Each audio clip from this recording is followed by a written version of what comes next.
Oh my god. Oh my god, it's happening. It's all happening. It's finally happening. It's time. Let's do it. This is my top 18 movies of 2018.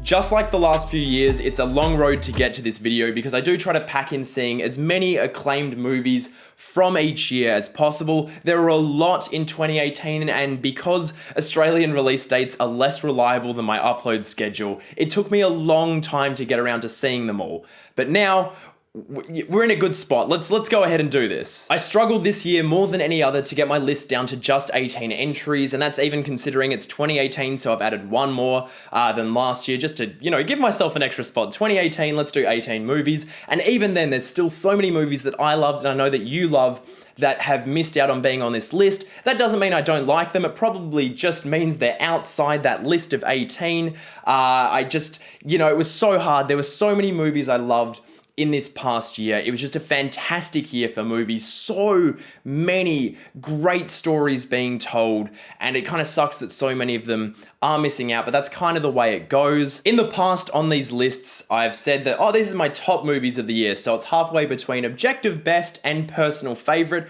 We know that doesn't make any sense anymore. We know that it's just personal favorites. There's no way to quantify what the objective best movies are. That doesn't make any sense. So these are just the 18 movies I love the most this year. Hopefully we have some common ground on what we enjoy, but I do want to hear what your lists are, what your personal favorites are in the comments below. I love seeing what people really enjoyed in any given year. And guys, obviously, don't be arses. If someone likes a movie you don't like, whatever, you like what you like, other people like what they like. That's how it works. It's real simple. So play nice when you're sharing your lists, please.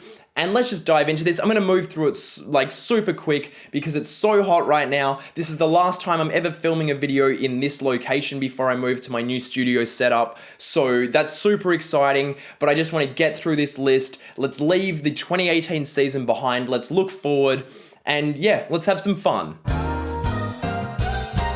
First up, we have the achingly beautiful Polish black and white romantic epic Cold War from the director of Ida, featuring a singer and a composer who just can't seem to get enough of each other despite really not working together at all. This movie just feels like it's ripped right out of the 60s, and it just feels to me like perfect filmmaking from top to bottom.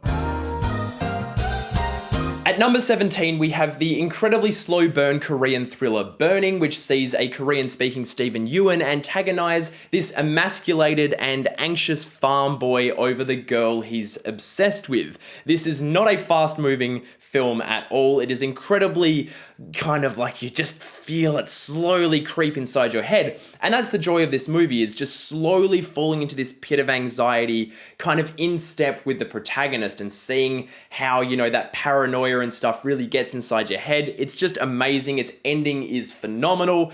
It's so good.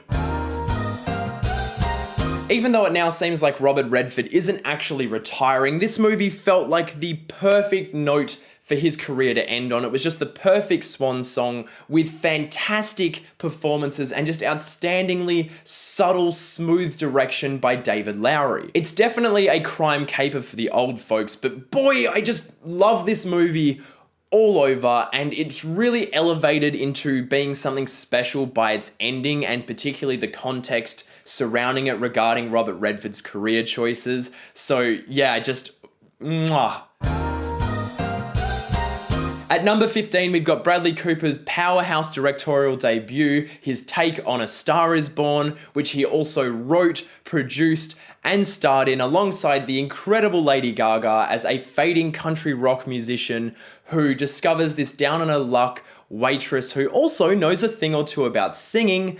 This movie is just a hard one not to love, whether it be the glorious chemistry between its two main stars, or the grade A musical performances, or just the spot-on cinematography by Matthew Libatique. It's all just fantastic.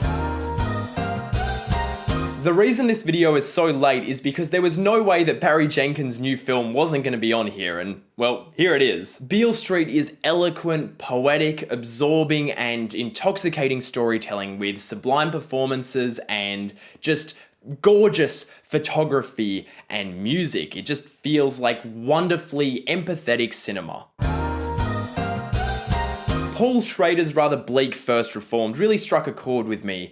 It's incredibly powerful filmmaking to kind of build up this atmosphere of dread and despair and just mortal panic, and then switch it out last minute for something far more profound. But this Ethan Hawke-led masterpiece about a Christian minister that slowly loses his faith in God and, well, everything. It's so good.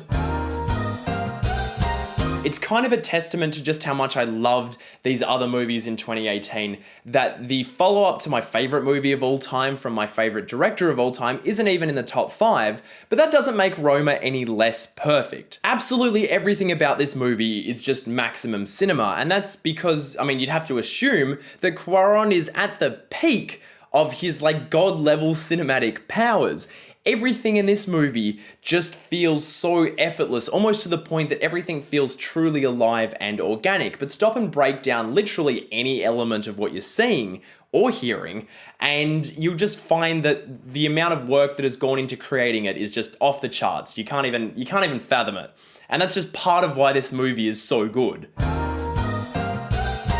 You Were Never Really Here is a lean, mean, brutal, and ultimately beautiful anti-thriller that kind of preys on our collective desire for cinematic bloodshed and deprives us of that bloodshed at pretty much every turn. It's totally genius, and while it might not make for the easiest of watches, once you understand what the point of it all is, it just becomes endlessly rewarding. Here's an unreal banger that I could quite have easily missed because it didn't get an Australian release date, but I saw that many people heap praise on it on Twitter that I had to seek it out, and holy shit, Blind Spotting is amazing. Blind Spotting is not a subtle movie, and that's okay because it doesn't want to be. It wants to hit you over the head, and that's why it feels so electric. Daveed Diggs and Rafael Casal take on pretty much everything from gentrification to racism to police brutality to gun violence and just pretty much anything else they can swing at. And the way this movie, it's like a musical drama comedy. And the way that it just goes from being totally awesome to totally hilarious to just so thought-provoking. It honestly has one of the best climactic scenes of all time. It's just, go and see it. What do you get when you lock a group of hyper-talented dancers in a snowed-in building, ply them with LSD, and then let director Gaspar Noé capture it all on film? Well, you get one of the best movies of 2018, you get a truly astounding semi-horror film, and you also get one of the best subjective, in-the-moment cinematic experiences that I've ever had. I tell you what, recency bias is a bitch, because this movie I saw a long time ago and I really had to fight to get it to hold its spot on this list, because you're seeing all this new exciting stuff and you're like, yes, I love it, I love it, I love it. And I had to try to remember just how much this movie rocked me when I first saw it, because it was phenomenal. Chloe Zhao knocked this one out of the park, casting real-life cowboys in this drama about a young dude who is injured in a rodeo and struggles to kind of recover and find his place in the world afterwards. And it's such a glorious cinematic experience. There's so much heart to it. There's so much emotion, particularly towards the finale. There's just some scenes that are going to kind of stay with me forever. And, it's like a sledgehammer to the heart. It's just the real deal. Trust my second favorite director to follow up 12 Years a Slave with a fiery, charged up heist movie from the writer of Gone Girl, and that movie to turn out to be absolutely essential. Widows is a busy movie, probably too busy for its own good, but that doesn't mean that Steve McQueen and Gillian Flynn, matched with a powerhouse ensemble cast, don't hit every single note that they go for. I stand by my claim that this is the most vital movie of our time. It doesn't matter the fact that it hit everything people have been demanding for movies and then no one decided to see it, but it's pretty much the only movie I've ever seen that understands that we live in a system where no one person can win without someone else losing. And because of that, this movie has stayed on my mind for a really long time. First Man blew my mind in about 1,000 different ways, from just the outstanding direction by Damien Chazelle that just doesn't feel like anything he's done before. Like, honestly, this dude is a chameleon, he's a whiz kid, he is not being appreciated enough because he's a legend already.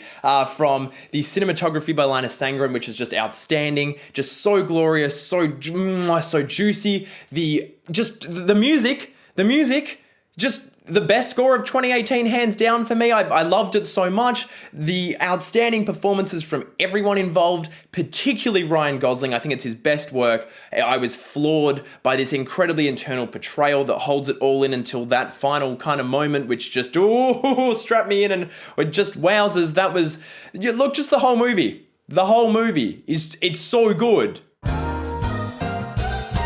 Not only is Fallout my favorite Mission Impossible movie and my favorite action movie since Fury Road, it's one of my favorite action movies of all time. And that's because it's just phenomenal from top to bottom, and you can see the effort that everyone put in just bleeding out of this thing. It just feels monumental. It feels huge. It feels like each set piece is just a work of art. Like, honestly, the sheer amount of effort that's in everything, from everyone, from Tom Cruise to the rest of the cast to director Chris McQuarrie, who's just an absolute maestro. He's a master. He's just not, I don't care how much we're appreciating him. We're not appreciating him enough. The glorious stylized blockbuster photography by Rob Hardy. It just honestly, it's just got this style. Try to tell me you've seen that style in it anywhere else. Just, that's something special. It's got this fantastic bongo driven score that just makes it propulsive as hell. Just everything about this movie is just peak action cinema, and I honestly, I love it so much. It's just like a perfect action movie for me. The world is split into two kinds of people: those who understand how ludicrously incredible Paddington II is, and those who, I guess, haven't seen it. Honestly, this movie, I knew it was going to be great, but it still took me by surprise, because this really is what I feel. I feel like I'm saying this a lot now, but this is what I feel is like a perfect movie. Everything about this is just immaculate and flawless, and it's a family movie. It's a movie about a little brown bear that enjoys marmalade sandwiches and makes everyone feel good. But everything about this is just like maximum movie. It really does kind of nail everything from its characters to just all the technical stuff. Everything about its storytelling, it's so creative, it's so imaginative. It's all about finding the most compelling way to tell any single facet of a story. Honestly, there's nothing I would change about this movie. I honestly believe it to be truly perfect, truly flawless. And look, there was a lot of movies in 2018 that I really connected with the themes of, but no movie in 2018 did really have the same kind of impact that Paddington II has had on my worldview. Because as Aunt Lucy says, if you're kind and polite, the world will be right. And that's just a perfect lesson to take away from this movie, and it's kind of why I love it. So, Into the Spiderverse is my favorite superhero movie in the last 10 years, and pretty much my favorite animated movie since, ever. This movie is like a monument to cinematic creativity and ingenuity, and it's kind of like the new flagship for the potential of the animated medium and kind of showing off all it can offer, because it's just so stylistically fresh and exciting and invigorating. It really is just a movie that kind of reminds you have a pulse. There's so much energy and excitement flowing from it in every way. It's written so fantastically. Like, it really does have a superb script that everything kind of springs from. It just feels like almost this, I hate to say, but it feels revolutionary. It genuinely feels like something new, and it's reinvigorated both, what we can do stylistically with animation and where we can go with this superhero genre that's really kind of, at the forefront of pop culture. It's kind of like evolved that and said, hey, we can do all these crazy things. We can really tell these really thematically focused stories in these really exciting ways. And I'm just so in love with this movie. Every year, there's some little movie that I go, might as well check it out, knowing absolutely nothing about it, and I walk out totally floored and obsessed with it. And in 2018, that movie was American Animals, because It's just, this movie is about 4 college students that attempt to pull off a heist. The twist is, it's narrated by their real life counterparts, their actual real life counterparts, who are all giving conflicting narration on how things unfolded. And it's so, I'm sure other movies have done stuff like this before, but the way that this was delivered was, it blew my mind. It honestly, I cannot get enough of watching this movie. I've seen it 4 times already. I'm gonna watch it at least 4 times every year from now on. I'm obsessed with it. I cannot stop recommending it to people and trying to get them to watch it, particularly people my age. I can't account for anyone else, but I know that pretty much everyone I've spoken to in person, my age, has really connected with this movie and what it's about. It's about, where do I find my place in the world? What makes me special? What can I do to feel special? And I think that that's something that we can all really connect with. And I get so much out of it every time I watch it. I'm just stunned by its creativity, all of its design choices. It's so inventive. It's so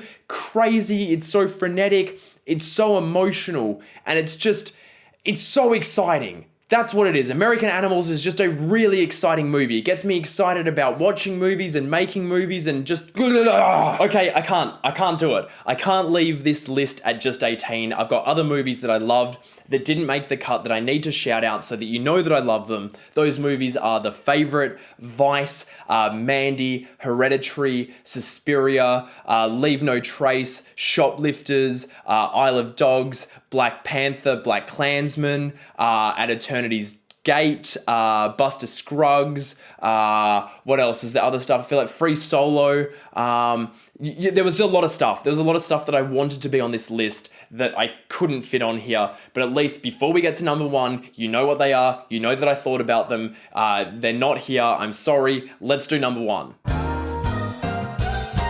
For a movie to stay at the forefront of my mind for what is now over a year, it has to really ignite something in me, and Annihilation is that movie.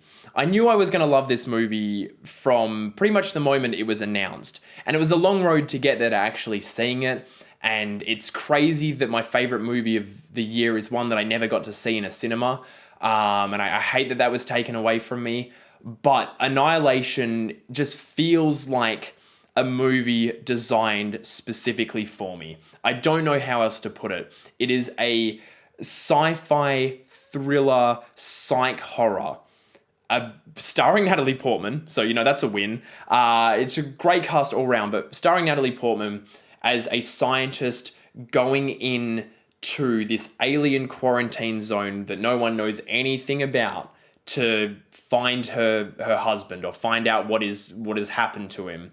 And just everything about this movie feels alien. Everything about its design is about braving this unknown. It's about creating this kind of odyssey into something that we can't quite understand. And that thing is why humans feel the need, just this deep kind of desire that we can't control to just ruin shit for ourselves. And I don't know what about that just made me connect to it and made me adhere to it and become obsessed with that, but it just makes for a movie that, look, I can't really explain, whatever it is. It's almost fitting that I can't explain what it is about Annihilation that I love so much. I can't translate that to you guys so that you'll understand it.